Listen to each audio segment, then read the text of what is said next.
Here's why you'll never have your finances in order. Even if you follow all the proper steps, save money consistently, invest smartly, binge watch financial channels, and were fortunate enough to be born in a nation with some degree of social mobility, you probably only have a 1 in 10 chance of succeeding at best. Therefore, why aren't we taught this more frequently? Because people don't want to hear it. It's far more entertaining to binge watch shows or read books that guarantee that if you do this, you will become wealthy, manage real estate, utilize credit cards wisely, and live within your means. It's simple to understand the appeal, but how many works is where aspirations end. I want to look at a few reasons why you will never be genuinely wealthy. Hello there, this is the Financial Fortune, and in this video, we will answer the question, why you'll never have your finances in order. Before we begin, don't forget to leave a like, click subscribe if you haven't already, and hit the notification bell to be notified whenever we release new videos. Many people believe that The Millionaire Next Door by Thomas Stanley and William Danko is one of the greatest books in personal finance ever written. According to a study of American billionaires conducted by the authors, the majority of successful individuals may be divided into two categories: under accumulators of wealth and prodigious accumulators of wealth. They calculated this distinction using a straightforward method by multiplying their annual earnings by their age by 10%, then compare the result to their net worth. As in the case of a 50-year-old making $100,000 annually, their expected net worth would be $500,000. The person in question was referred to as a prodigious accumulator of wealth if their net worth exceeded this level. If their net worth was less than the sum, the author classified them as under accumulators of wealth. The idea is straightforward, but there are a few apparent flaws. For example, a 22-year-old graduate making $50,000 per year shouldn't anticipate having a net worth of $100,000. The authors acknowledged this flaw and stated that this differentiation was more of a tool to assess a person's performance in accumulating money throughout their late career or just before retirement. But the main problem is not that. The main problem is that this system is an inaccurate representation of what financial success looks like. The Millionaire Next Door conveys the idea that the majority of millionaires are just like normal folks who may reside next door to you. According to this book, a millionaire is someone who has assets worth millions of dollars outside their primary residence. The authors contend that rather than being skilled at making money, the majority of millionaires were skilled at saving it. Most wealthy drove normal cars, resided in working-class areas, and avoided luxuries like designer clothing and fast cars. It's understandable why this book is well-liked. It goes without saying that an ordinary person with a regular job may become a millionaire can be generally attractive to most people.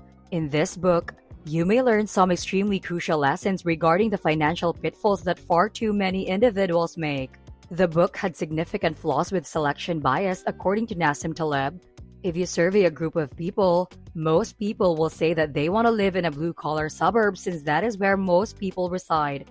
Most people will want to own the Ford F-150 because it is the most popular car. In Taleb's opinion, the manner Stanley and Danko performed their study of millionaires in America was incorrect. It would be more illuminating if it is a study of the suburbs with the highest concentrations of millionaires, the jobs that create the most millionaires, and the cars with the highest percentage of millionaire owners. There are more plumbers that became millionaires compared to surgeons that became millionaires, but this is because there are more plumbers than surgeons. But you would do much better to pursue a job as a surgeon if your goal is to become rich. The idea of the book that anybody can become wealthy if they practice sound financial management is simply untrue, and this depends on how much you define wealth. Having a $1 million net worth outside of your primary residence is undoubtedly acceptable. At the time of this book's initial publication in 1996, it was even more accepted. However, critics argue that this does not make one wealthy. Applying the 4% rule is necessary if you need to rely on the passive income generated by that money to support yourself. The Trinity study, which backtested an investment portfolio to see how much could be taken out every year without the value of that portfolio falling to zero, is the foundation for the 4% rule. The analysis came to the conclusion that the maximum amount you could withdraw without gradually eroding the principal was 4% if your portfolio was appropriately invested. In any case, would you consider $40,000 annually to be wealthy? What do you think? Comment down below your answer.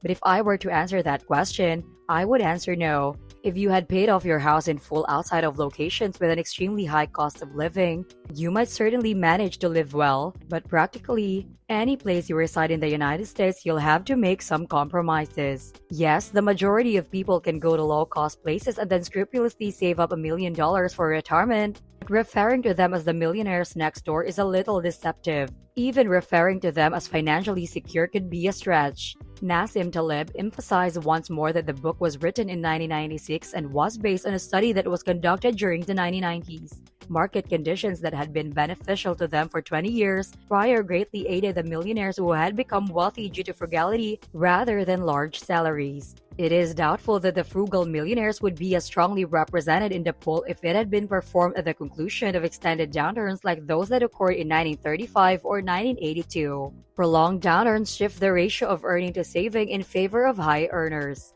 They will be able to benefit from low asset values, and the average earners will likely to be laid off during these times.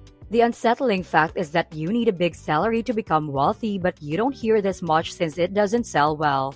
If a personal finance YouTube channel announced that being rich only works if you are making six figures, they would quickly lose 90% of their subscribers.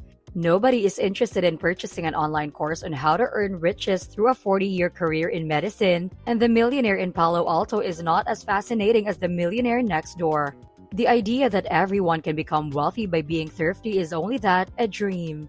Nevertheless, the book The Millionaire Next Door is fantastic because it can help you avoid some common financial pitfalls. Let's say you're fortunate enough to have a high-paying job or a successful business. What then? I'm sure you'll have your personal finances under control, right? That is incorrect. The majority of high earners experience the same level of financial instability as their counterparts in the working class. This is due to a few factors. The first is lifestyle inflation, which occurs as you get older and advance in your profession, and ideally as you earn more money and assume more senior duties. Although it isn't always how things turn out, for the majority of people, this is their professional strategy. When you're a broke college student, sharing a house and a car is fantastic. But if you have a family and a career, you'll want your own home and a reliable vehicle to bring you to work and your children to school. You will require fine suits, a larger home, and an imported car to park in your reserved parking space at work if you are fortunate enough to get promoted.